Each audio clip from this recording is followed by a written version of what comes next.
हमें मिल जाए, भगवान बोले कि कुछ मांगना है तो मांग लो, तो हम दुख तो कभी नहीं मांगते। संसार के लोग केवल सुख को चाहते हैं, हमारे लिए ये हो वो हो, सब कुछ सुविधाएं हो, दुख कभी ना हो। दुख सुख क्या है? जिंदगी में कभी दुख आते हैं, कभी सुख आते हैं। ये दुख और सुख से हम सुख तो सब चाहते हैं, लेकिन दुख कोई नहीं चाहते। हमेशा भगवान से कहते प्रभु सुख दे दो, सुख दे दो, दुख मत दो, यही कहते सुनाए। कोई भी व्यक्ति ऐसा नहीं है जो दुख को मांग ले, हमेशा सुख मांगा।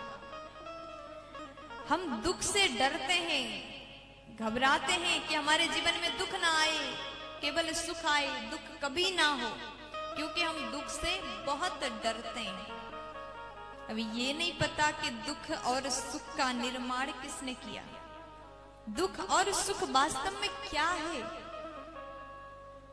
यहां तक तो कभी सोचा ही नहीं, कभी भी ये सोचने का सामर्थ्य रहा ही नहीं, कभी सोचा ही नहीं दुख और सुख वास्तव में क्या है, और हम क्यों सुख चाहते हैं, दुख क्यों नहीं चाहते।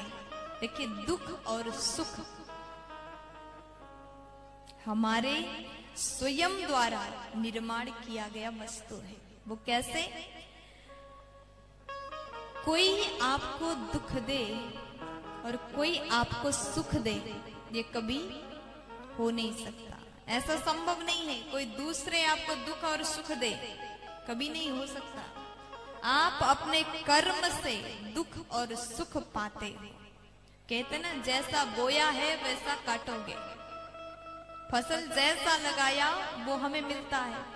हमने पहले क्या कर्म किया था, हमारा कर्म कैसा था, हमने कितना पुण्य कर्म किया था, उसी के हिसाब से हमें सुख मिलता है, और कितना हमने गलत किया था उसी के हिसाब से हमें दुख मिलता है।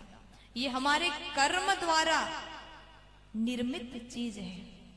हमने अगर अच्छा किया होता तो हमें सुख मिलेगा, बुरा किया होता तो हमें पूर्व जन्म में जैसा हमने किया है वो हमें मिलेगा।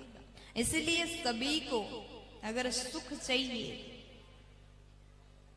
तो आप सत्कर्म करिए, सत्कर्म करिए, अच्छे अच्छे कर्म करिए। अब कैसा सत्कर्म करें? दान करना, सेवा करना, पुण्य करना, दूसरों का उपकार करना,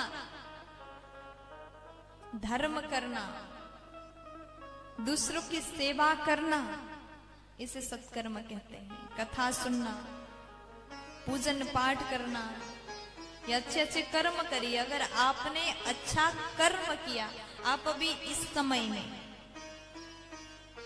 कथा पंडाल में उपस्थित हैं, अभी आप हरि नाम में झूम रहे हैं, आप अच्छे कर्म कर रहे हैं, सत्कर्म कर रहे हैं, इसका परिणाम भी एक दिन मिलेगा ही मिलेगा।